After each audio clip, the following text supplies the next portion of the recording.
రాయలసీమ రవి. కాళీ పెద్ద పోటుగాడా? నేనదేంటో చూడ్డానికే వచ్చాను. భయపడి పారిపోతున్న పావుని కొట్టడం కామన్.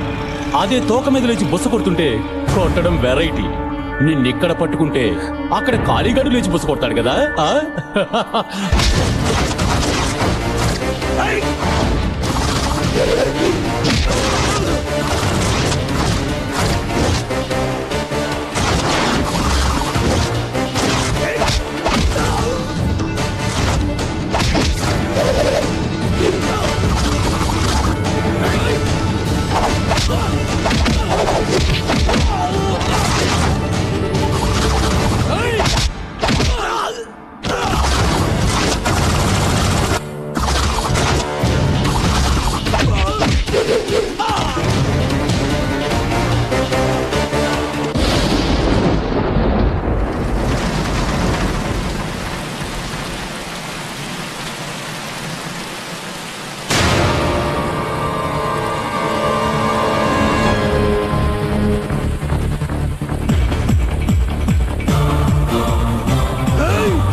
ఇంకోసారి ఎవరైనా అమ్మాయి మీద చెయ్యి వేసారో నరికేస్తా.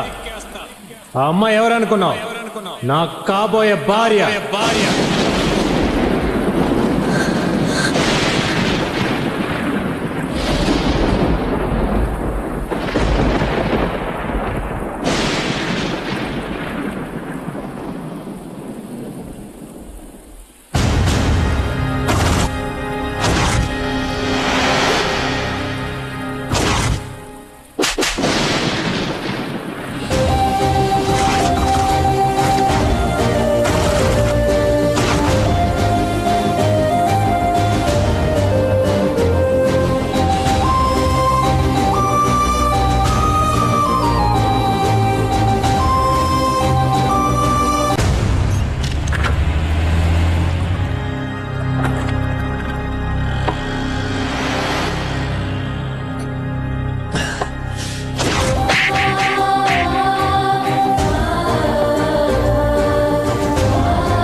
బాటిల్లో మందు అయిపోయినా కొద్దీ ఇక్కడ నా ఒంట్లో బీపీ రేజ్ అవుతుంది. తాగాక ఏం చేస్తారని భయంగా ఉంది. బాబాయ్ బాబాయ్ నువ్వు వెళ్ళేదోటి చెప్పు. నేనా? చాలే ఊరుకో. అక్కడ చూడు. పొద్దున్నే దాని మొహం చూసినందుకే దాని కాలు విరిచి మెల్లో ఏలాడేశాడు. అదే నేను వెళ్ళి సముదాయించాననుకో, ఇప్పుడు నా పరిస్థితి ఏంటో నువ్వు ఊహించుకో.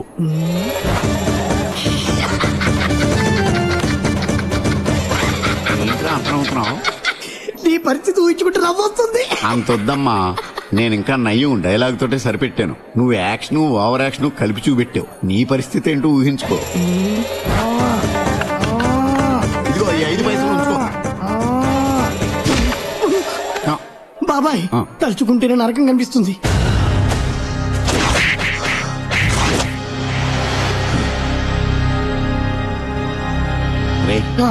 ఆ కోరస్ పాడే అమ్మాయి ఇంటికి వెళ్తున్నట్టున్నాడు. వాడు వాలకం చూస్తుంటే అమ్మాయికి మంగళం పాడేసేలా ఉన్నాడు రా. ఏమే నువ్వేనా పెద్ద మిస్ వరల్డ్ అనుకుంటున్నావా? ఇష్టం లేదంటే ఇష్టం లేదని చెప్పచ్చు కదా. నీకు ఇష్టమైతే కాళ్ళే నా పేరు చెప్పొచ్చు.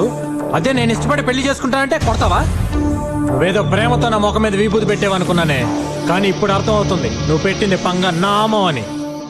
స్విచ్ చేసిన తర్వాత మైకును కూడా 1 2 3 టెస్ట్ చేసుకుంటానే. అలాంటిది నువ్వెవరో ఏంటో తెలియకుండా పెళ్లి చేసుకుంటాను చూడు, అదే నేను చేసిన తప్పు. నేను ఇక్కడ ఇంత వాగుతుంటే నువ్వేంటి అటు తిరిగి పోసిస్తున్నావు? తిరిగా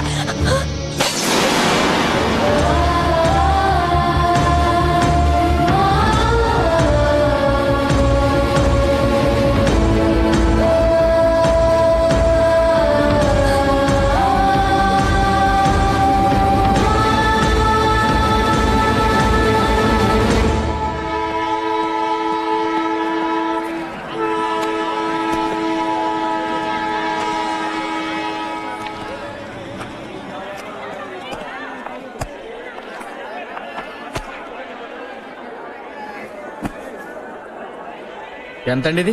300 అండి. 100 రూపాయలకి ఇస్తారా? మీరెందుకండి నవ్వుతున్నారు? ఏం లేదు, నేను 200కి అడిగితేనే ఆ బుక్ ఇవ్వలేదు. మీరు 100 రూపాయలకి అడుగుతుంటే నవ్వు వచ్చింది. మీకు ఇవ్వకపోవచ్చు, కానీ నా ఫేస్ చూసి ఇవ్వచ్చుగా. అవునవును, ఇస్తాడు, తీసుకోండి. ఫైనల్ గా ఎంతకి ఇస్తావు చెప్పవా బాబు? చెప్పానుగా, ఇంకేం తగ్గదు. ఉంచుకో.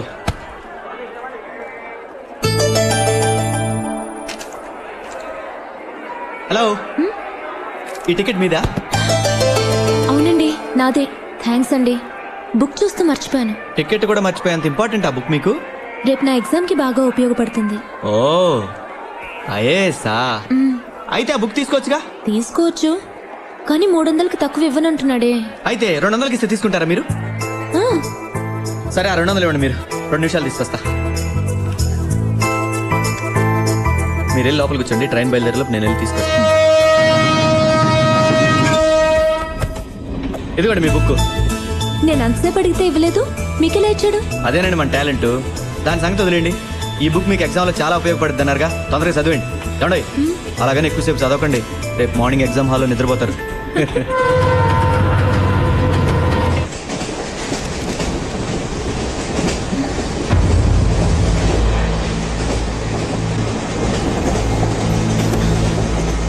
అబే, మీరు పడుకున్నారని బోర్ కొట్టి చదువుతున్నానండి. మిమ్మల్ని చూస్తే బోర్ కొట్టి చదువుతున్నట్టు లేదండి. నేను మీలాగే ఐఏఎస్ ఎగ్జామ్ రాయబోతున్నాను. నేను నమ్మలేకపోతున్నానండి. ఈ విషయం దాచాల్సిన అవసరం ఏమొచ్చింది? మీరే అన్నారుగా నమ్మలేకపోతున్నాను, అందుకే దాచాను. మా నాన్నగారు కలెక్టర్ ఆఫీస్లో ప్యూన్గా పనిచేసేవాడు. నేను కలెక్టర్ అవుతానంటే అందరూ నవ్వేవారు, ప్యూన్ కొడుకు కలెక్టర్ అవటం ఏంటి అని. అందుకే నేను ఎవరికి చెప్పుకోను. ఐఏఎస్ అంటే నాకు ప్రాణం అండి. నాలాంటి వాడి బుక్ కొనాలంటే ఎంతో కష్టపడాలండి. ఇందాక మీరు ఇదే కంపార్ట్మెంట్లో హైదరాబాద్ వస్తున్నారని తెలుసుకున్నాక, అట్లీస్ట్ మీరు చదివి పడుకున్నాకని చదువుకోవచ్చని మీ దగ్గర ఉన్న 200, నా దగ్గర ఉన్న 100 కలిపి ఈ బుక్ కొన్నాను. ఇప్పుడు మీరు లేచారుగా, మీరు చదువుకోండి. పర్వాలేదు, మీరే చదవండి. ఓకే.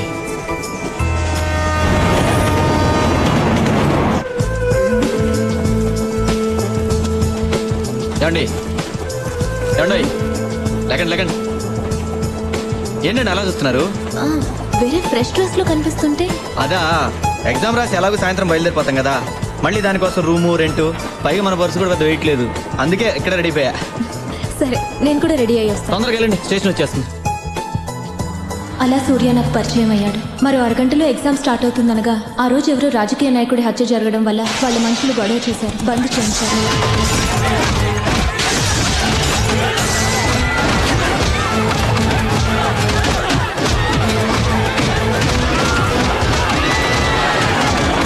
దాంతో మా ఎగ్జామ్ మర్నాటికి పోస్ట్పోన్ అయింది. ఇప్పుడు ఏం చేద్దాం? బయటికి వెళ్ళి ఆలోచిద్దాం, పదండి. సింగిల్ రూమ్ లేదు, ఒకే డబుల్ రూమ్ ఉంది, కావాలా? పర్వాలేదు, అడ్జస్ట్ చేసుకుందాం. సరే ఇవ్వండి. ఇందులో అడ్రస్ రాయండి. రూమ్ 300. 200కి ఇవ్వకూడదు? పర్వాలేదులే.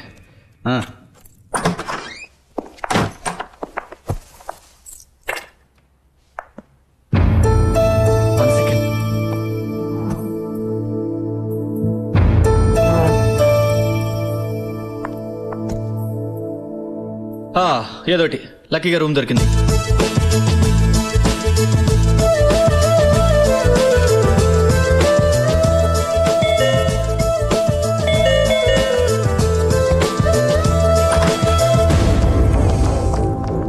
ఏ ఊరు మంది? వైజాగ్ అండి. వైజాగ్ లో లాడ్జిలు లేవా? హైదరాబాద్ దాకా వచ్చారు? అయ్యా సార్, మీరు అనుకున్నట్టు మేమేం తప్పు చేయలేదు సార్, చదువుకుంటున్నామండి. అది నీ పెళ్ళమా? లేదు సార్, నా ఫ్రెండ్ అండి. ఫ్రెండా? ఫ్రెండో పెళ్ళమో చేసిన ఎస్ఐ గారు చెబుతూ అన్నాడు. అడమంటుండే మేమేం తప్పు చేయలేదు సార్.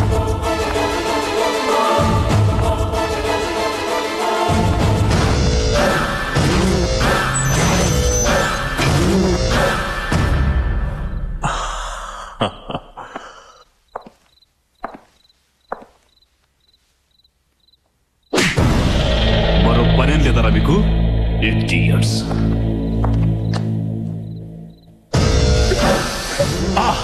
ఫ్రెష్ ఏంటి వ్యాపారానికి కొత్త? సార్ మేము ఎగ్జామ్ రాయడానికి వచ్చాం. అబ్బబ్బబ్బబ్బబ్బా, ఈ వ్యాపారానికి ఎగ్జామ్ కూడా పెడుతున్నారా? సార్ మీరు తప్పుగా అనుకుంటున్నారండి. నేనే తప్పుగా అనుకుంటున్నాను. ఎగ్జామ్ రాయడానికి అంటే నేను నమ్మాలి. కారణం కొత్తగా చెప్తున్నావు. టెన్షన్ పడుకో సార్. సార్ మేము నిజంగా ఎగ్జామ్ రాయడానికి వచ్చాం సార్, నమ్మండి sir. Sir 1 second sir. Sir hall ticket అండి. ఎగ్జామ్ రాయడానికి వచ్చారు? అవునండి. ఐఏఎస్? అవును సార్. నాకే బాస్ అవ్వాలనుకుంటున్నావా? ఇలాంటి దొంగ హాల్ టికెట్స్ ఎన్ని కావాలరా నీకు?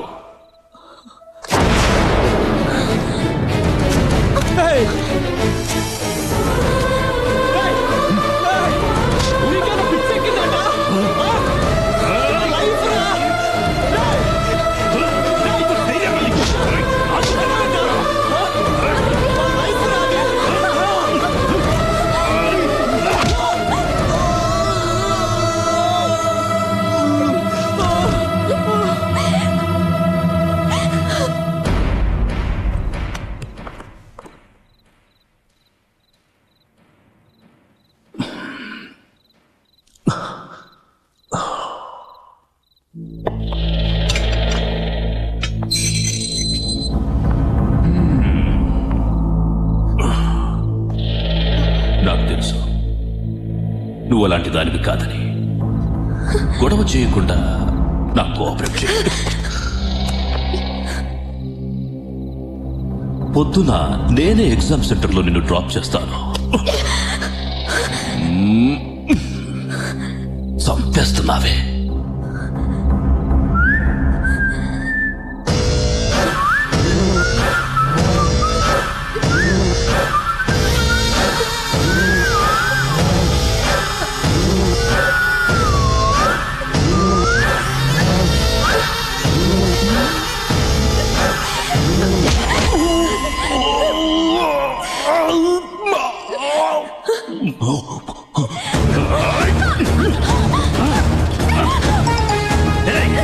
ఫోటోగ్రాఫర్ని పిలవండి. వీళ్లతో పాటు దీన్ని కూడా ఫోటో తీయండి. నువ్వెలా పతివ్రత అవుతావు చూడాలి.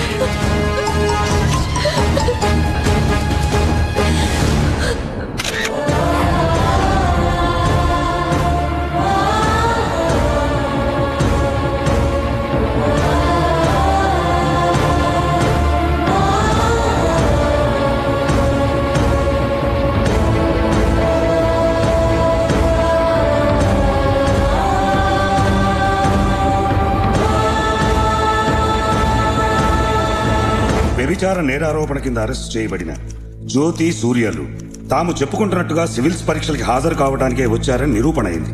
కాబట్టి వారిద్దరిని నిర్దోషులని కోర్టు వారు నమ్ముతూ వారిపై దురుద్దేశపూర్వకంగా తన సొంత ప్రయోజనాల కోసం అధికార దుర్వినియోగానికి పాల్పడిన సర్కిల్ ఇన్స్పెక్టర్ కోటిరెడ్డి వెంకటరెడ్డిని 6 నెలల పాటు విధుల నుండి సస్పెండ్ చేయాల్సిందిగా పోలీస్ డిపార్ట్మెంట్ వారిని ఆదేశించడమైంది.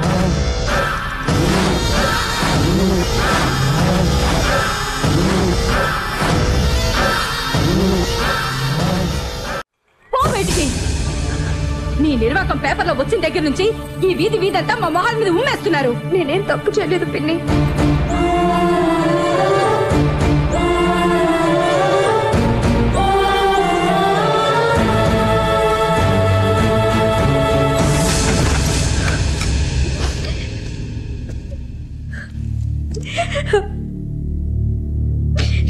జ్యోతి మా ఇంటికి వెళ్దాం పద.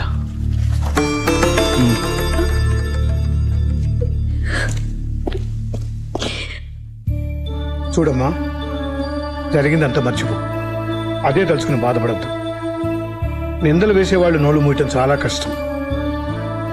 ఈ లోకంలో చెడు చెప్పుకునేంత తొందరగా మంచి చెప్పుకోరమ్మా. నీకు ఎవరు లేరని బాధపడకు. మేమంతా ఉన్నాం కదా, ధైర్యంగా ఉండు. ఇవాళ నుంచి నువ్వు మా ఇంట్లో మనిషివేనమ్మా.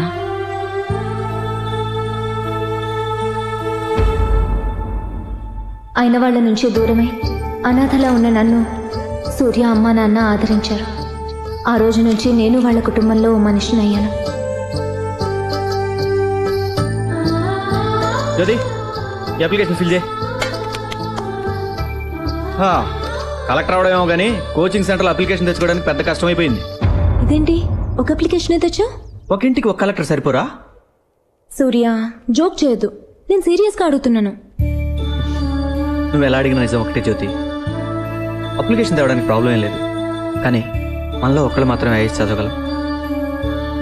ఇప్పుడు మా ఫ్యామిలీ ఉన్న పరిస్థితుల్లో ఇద్దరు ఐఏఎస్ చదవడం కష్టం. ఎంతో కష్టపడితే కానీ అప్పు దొరకలేదు. ఆ డబ్బుతో ఇద్దరు చదవడం కష్టం. అందుకే నీకు మాత్రమే అప్లికేషన్ తెచ్చాను. అయితే ఆ డబ్బుతో నువ్వే చదవచ్చు కదా. నేను చదివితే స్వార్థం అవుతుంది. అదే నువ్వు చదివితే నిన్ను ఇంటికి తీసుకొచ్చినందుకు ఒక అర్థం ఉంటుంది. సో నువ్వు చదవాలి, దానికోసం నేను జాబ్ చేయాలి. కానీ నువ్వు ఐఏఎస్ అవ్వాలని ఎంతో ఆశపడ్డావు కదా. కరెక్టే అనుకో. అయినా నువ్వు చదివితే నేను చదివినట్టేగా. నేను చదివితే సూర్య ఐఏఎస్ అని నా పేరు పక్కన మాత్రం ఐఏఎస్ ఉంటుంది. అదే నువ్వు చదివితే జ్యోతి సూర్య ఐఏఎస్ అని ఇద్దరి పేర్లు కలిపి ఉంటుంది. అంటే నీతో పాటు నేను ఐఏఎస్సేగా. జ్యోతి, నీ లక్ష్యంతో పాటు నీ జీవితంలో కూడా నీ తోడుగా ఉండాలని నిర్ణయించుకున్నాను.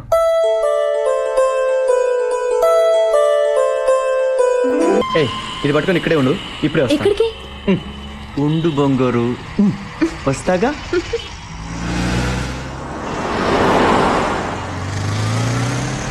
ఏ సీను, నేను చెప్పింది రెడీ అయిందా? రెడీ అయింది సార్. ఇవ్వు.